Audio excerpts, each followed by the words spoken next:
Hello, everyone. Welcome back to Exploration Arcanum. My name is Jason. In this episode of Exploration Arcanum, we dive into the world of alternative culture with Richard Metzger. Richard is a media figure, writer, and curator, most widely recognized as the co-founder and host of Disinformation, an early 2000s television series and website that delved into various occult and esoteric topics and counterculture movements. Richard currently runs the website Dangerous Minds, which continues his work in occult and alternative subcultures. In this episode, Richard is going to talk with us about his work on the new documentary series Magick Show, which features over 50 occult experts, historians, magicians, and witches, including the last on-camera interview with legendary author and filmmaker Kenneth Anger. I'll put all of Richard's links and social media in the description below. If you enjoyed this episode, please give it a like and subscribe to the channel for more esoteric interviews. Thank you.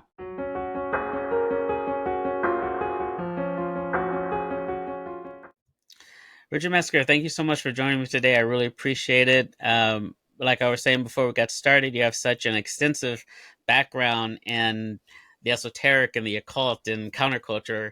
I had no idea where we should start, so I figured we would just go straight into how you got started. And if you could tell us a little bit about your background, that would be great. I was born and raised in Wheeling, West Virginia, and got out of there when I was 17, was in London for a while, was in Holland for a while, and then got to New York. And when I was in New York, I was working on computer graphics and like digital video editing and that kind of stuff in post-production houses. And I started to do music videos around that time when I was in my early 20s. And then I had an idea for a television show that Showtime were interested in when I was, I think, 26, and that was called Weird America.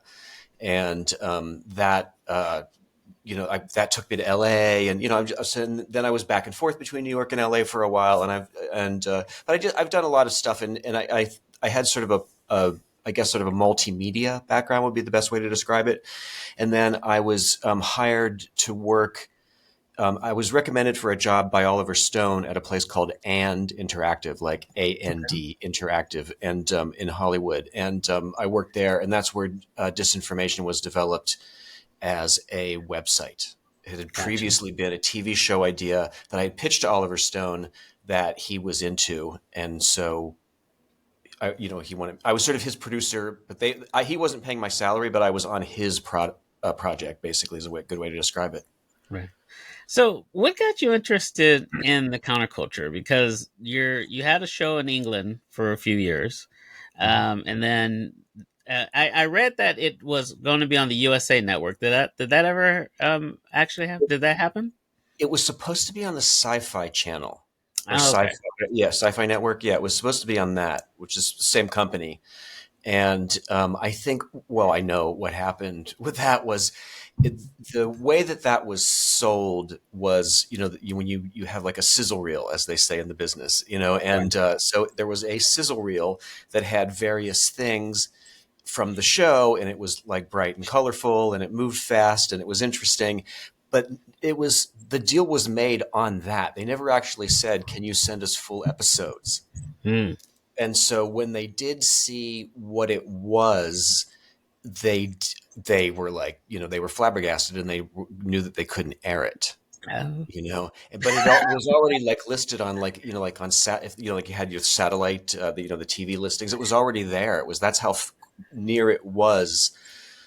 So when they pulled the plug on it, Was it just the subject matter, or was it the style of the show? Because I've seen some of the stuff that airs on their networks.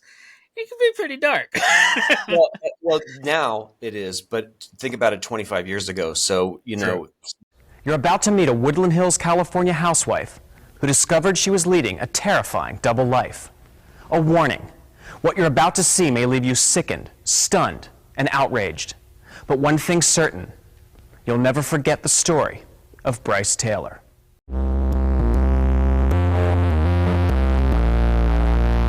For many of us, Halloween only comes once a year, but not for the glamorous nightcrawlers of LA's Fetish Ball. For them, it's a lifestyle.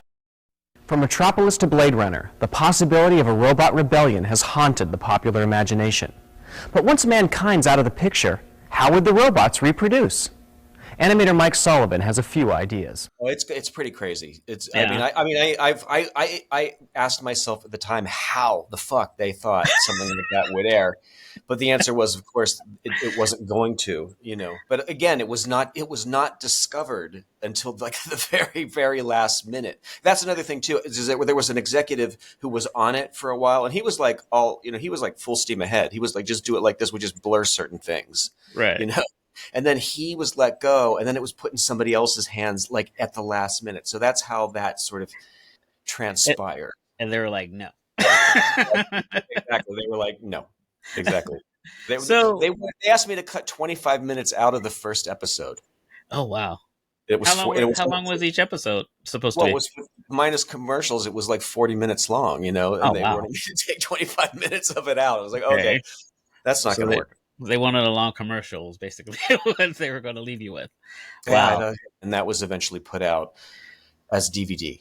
Okay. So I that's have how to. people. That's how most people saw it outside of the UK. In the UK, it was Gotcha. on Channel 4 TV, but it was it was a totally different. It was a half an hour show, and then that was made into 4 hour-long specials, as they say, for sci-fi. Okay. So because you have a book called Disinformation too, is that correct? That was a company. It was Okay. a website, and came first, and then it was a publishing company, and a DVD distribution company, and there was a television show, and there was a live event called the Disinfocon, Right. and various things. And then I got out of that I think 2005 was when I stopped going into the office, and by 2006 I was fully out of it. Gotcha. So what was the catalyst for that? Because you have was it an interest in just the unknown, the counterculture? Was it specifically for the occult? Like what was the what made you want to do that?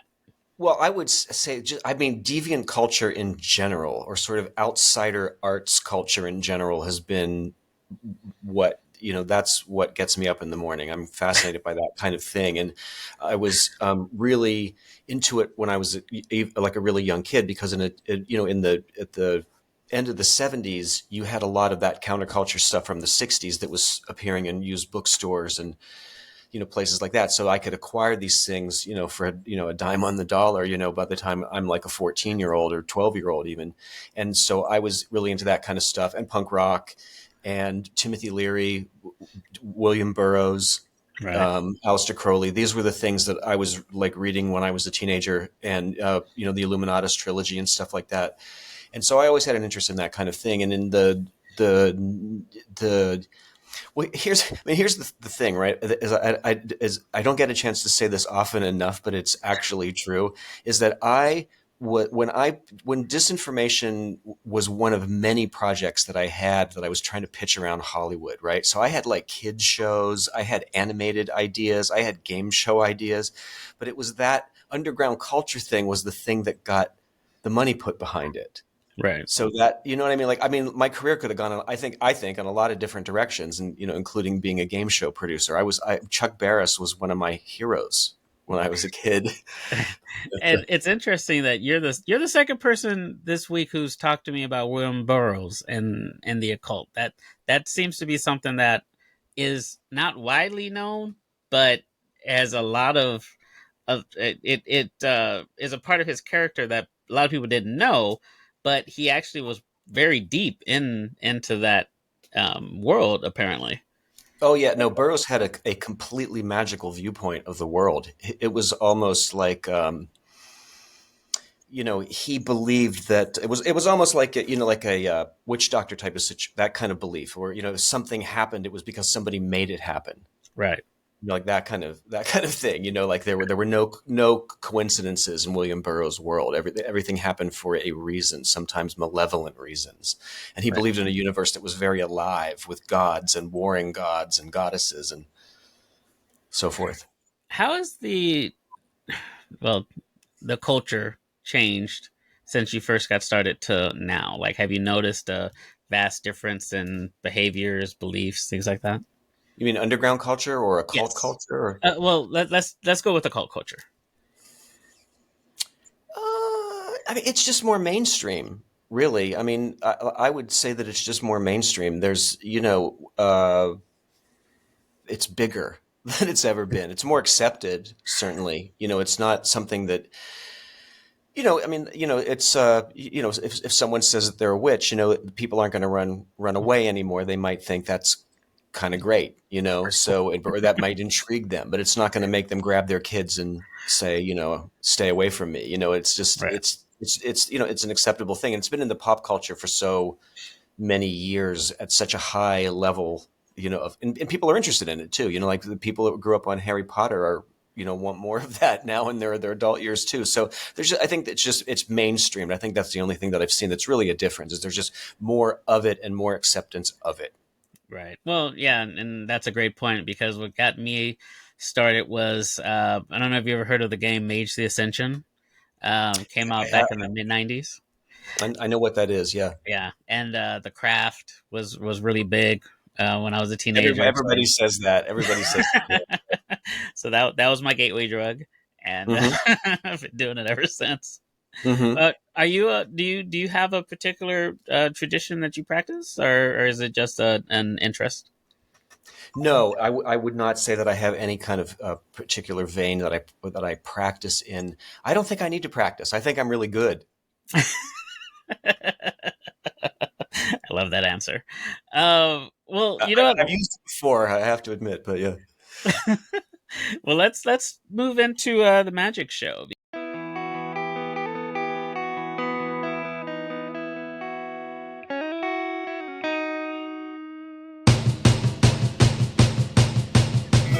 Magic is like a little peekaboo. It's a science, but it's also an art. The witch has existed for millennia, has existed from the beginning. There's always been the witch. Witches are real human beings that walk among us. A witch is someone who understands how energy works in the universe and manipulates that energy. I consider myself a fucking magician. Sex magic is the choice to use our sexual energy as the battery for our magical practice. Nothing is true, everything is permitted. I'm a professional witch, so there's also a lot of administrative labor that I have to do. Aleister Crowley was the first rock star magician. Because you started this project, first I heard about it was last year, was when I first started hearing inklings of it. You just completed your Kickstarter campaign. Congratulations. Well, it's got a few more days. Yes, it does. You have the 20th, but you hit your goal already. Yeah, we hit the goal. Yeah. We've hit the goal. Yeah, I think there's the goal and a safe margin because I think that a lot of people change their pledges at the end because it's kind of like they're waiting to see if you made it or not. If you did, it was like okay, fine. I can just which you cannot complain about that. I mean, honestly, so you have to have a buffer, right? Yeah. So it runs until August 20th, which this should be up by August 20th. And you met your goal. And but tell me how that project came together because you have over 50 occultists, witches, experts, historians, all in this series. How did you get started? What was the idea? Well, it wasn't my idea. It was my friend Chris Holmes had the idea, and then but I wrote it up. And when he saw the treatment that I'd written up, he wasn't that into it. He had a different idea of what it should be, but he had the idea of doing a show about the occult, right. And then it sort of it's sort of sat in my drawer, for a while, and then I mentioned it to Douglas Rushkoff, who's been a friend of mine for almost 30 years, and he said, "Oh, send that over to me. I'd like to see it." And he wrote back soon afterward and said, "I really like this idea. I'd like to be a producer on this. Would you want me to do that?" And of course, I'm going to say yes to that. So, right. And so Doug then introduced me to a woman named Laura Schechter, who is a best-selling YA author under the pen name Lauren Oliver. So she's written a lot of books for young adults, and some of them have been made into films or like a big Amazon Prime series was done over one of her trilogies. And she got behind it, and Laura asked me what would it take minimally to do this, And I said, well, I need to shoot for a week in New York, a week in LA, and a week in London. And the way that we shot it was quite, there was a real economy to the shoot, because we had everyone come to us. You notice that everybody is against the red background. They came to us, so I had like an hour, sometimes an hour and a half with each person, and then the next person would come and sit in that chair. So it was just like an all day long thing, grabbing food in between, and just trying to get as many interviews as we possibly could get on tape, or on video while we were there. You know what I mean? That was the mission. There was no other thing that was beyond that. Right. And so we got a lot of people in a very, very short period of time. Now, you have the last on-camera interview with Kenneth Anger. Tell me about that. How did that come together? Ken's his longtime manager and creative partner, Brian Butler, has been a friend of mine since the late 90s. So that's how that was arranged. Okay. And was it like when you're speaking to Kenneth, or were speaking to him, was there any type of like how was it? Like, was it, because he made Lucifer Rising, he made Scorpio Rising, he made all these occult books back when the underground was really underground, back in the 40s and 50s. So what was the experience like? Well, I've known Kenneth for a while. I met him about, I guess now it's about over 20 years ago, certainly. And that was at the Disinfocon. And I'd interviewed him on camera after that extensively. The camera master was lost, unfortunately. But I did like a 3-hour interview with him once. And then I would see him around in LA. And Kenneth was, Ken has a reputation as being, shall we say, a rather prickly fellow, but he always really liked me because he thought I was wealthy. Oh, okay. Right. And so he was always really charming to me. So that's my experience with Kenneth. It's I haven't seen the other side of him. That's awesome. Now, well, let's see. So some of the names that will be in the show, there's Mitch Horowitz, Richard Kaczynski, for a lot of YouTubers, Mavius Lynn, Angela Puka. I think the name that probably will stand out to a lot of people is Grant Morrison. So he not only is he doing a segment, he's also doing a spell for a particular tier. So what was the idea there? Like offering that? Like, did you think that would be like a grabber, like a hook to get people in? Precisely. That is exactly what it was, because I had put together a list of all of the different media outlets that I was going to pitch this to and send a press release to. And I realized, just scanning that list, that almost none of them, probably zero of them, were going to want to write about a Kickstarter. It's very, very, very, very, very difficult to get anybody to write about something that hasn't already happened, or that doesn't already exist, or just a Kickstarter in general. But just, you know what I mean? Like, I was never that interested to write about them when people would send them to me when I was doing Dangerous Minds, And so I looked at that list and I thought, and we had already been talking to like Maja Daou and Lisa Derrick about doing some like tarot readings or spells as part of the pledge tiers. And it was Lisa Derrick who had the idea, because someone said, "Oh, if Grant did one, if you got that would be, and then so that was, that's just, I mean, that seemed like a great idea, but it wasn't something that I immediately asked him. And then when I was looking at that list, I realized, oh my God, if Grant did do this, that would be the hook. And so at that point I did do a Zoom with him and pitch it to him, and he was like, oh yeah, totally. So he was just, he was very, very behind it and very enthusiastic about it. And a big part of the success of the Kickstarter, of course, is the spells that Grant did, but also there's going to be an original piece of art as well. Yes, that poster. Who was the poster by? Sean Pryor.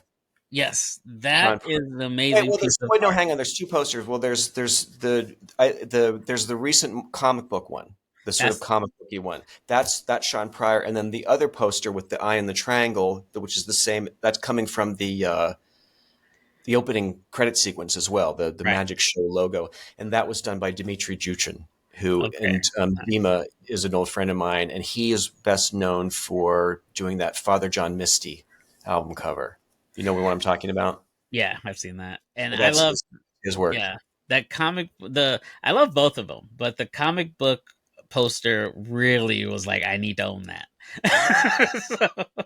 We haven't figured out what we're going to do with it yet. It came in sort of late in the game, and but so we don't know what we're exactly. It could be something down the road, but you know what I mean. Like, but obviously to not use it now would be criminal. Yeah, it's beautiful. I was psyched when I saw it. It was great because there's a whole. There is in a sense a kind of a comic booky feel to this project in a sense. It's a bit X-Men in my opinion. In that way. But so I like that. I thought it was super fun. Well, and it's funny that going that you mentioned X-Men because that's one of the series that Grant Morrison worked on.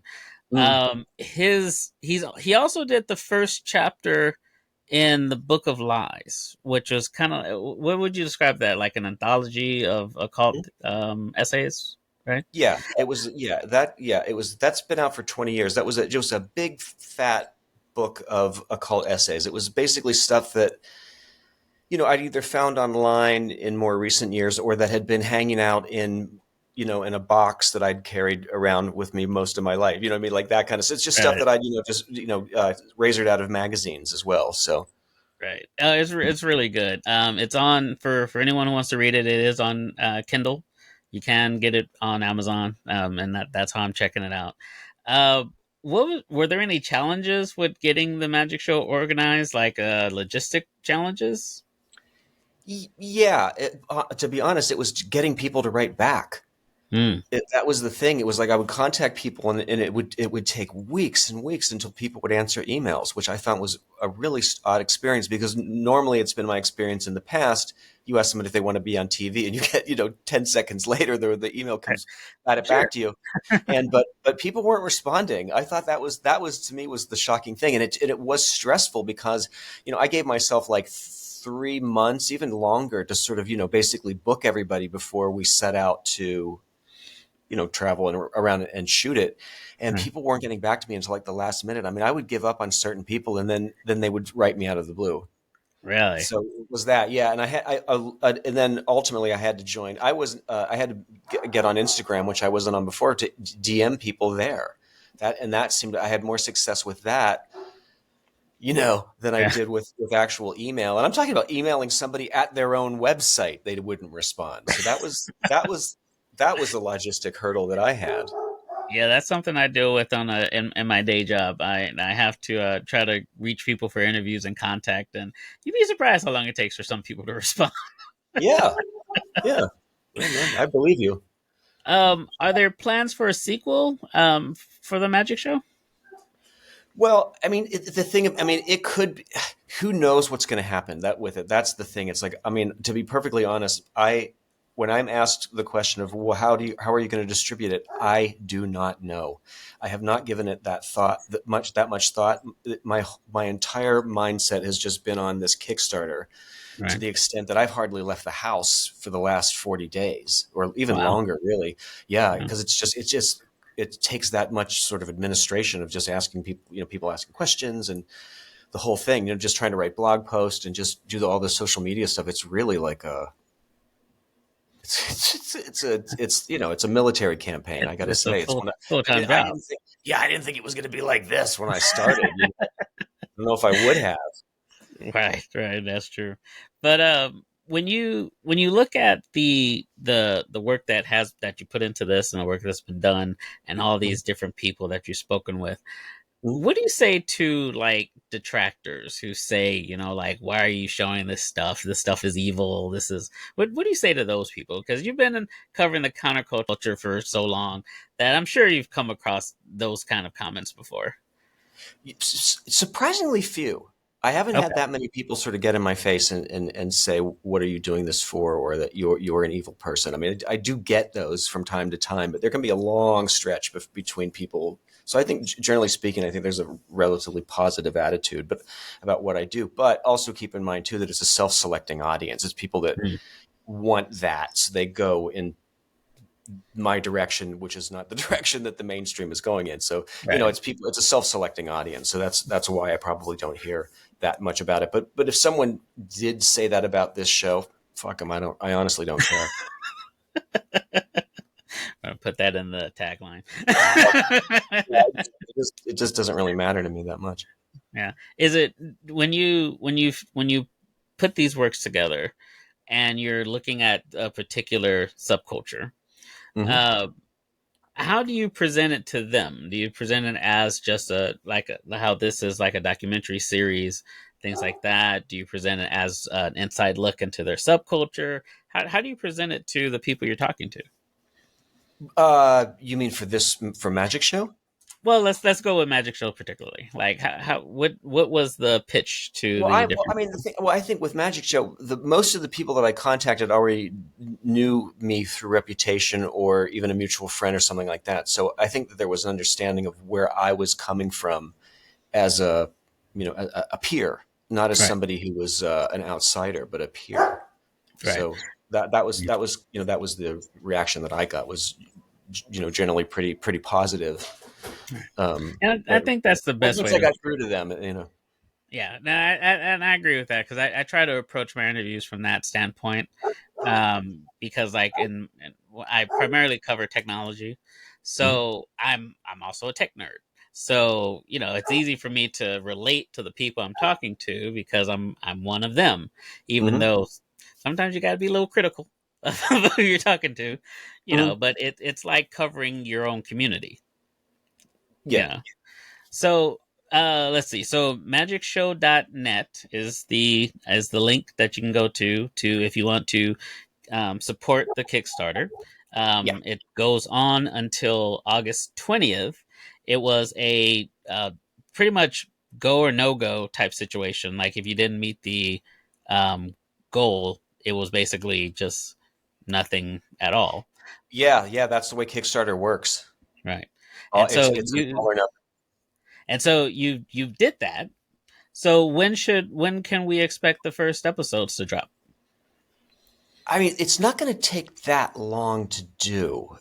Honestly, there's the first episode was in fairly good shape in terms of it being like a rough cut. I'm going to expand it a little bit more and put back in some stuff that I'd cut out just for time's sake to make it that 40-minute TV kind of thing. I'm going to add some stuff back in that I cut out. But the only thing I really need to do with the first one is just shoot the stand-up thing where, like the Rod Serling Hitchcock thing where I'm standing in a studio and saying, "Tonight's show, you're going to see this." I haven't done that, So but it's that one, like I say, it's pretty far along. And the second one is in a rough form. It's going to take some work, and then the 50% of it is just on paper only. Nice. Well, I am so excited for this project. I'm happy to be one of the supporters. And you were one of the invaluable supporters. I mean, really. I mean, the way that you were indispensable on social media. I'm really grateful for that. It was great. It's my pleasure because I'm seeing a lot of names that I really want to see put out there for the public. Like, for example, I consider Mavis Lynn a dear friend. And when I saw that she was one of the people, I was like, we're supporting this and we're going to support it hard. Right on. So thank you, Richard, for taking the time. I really appreciate it.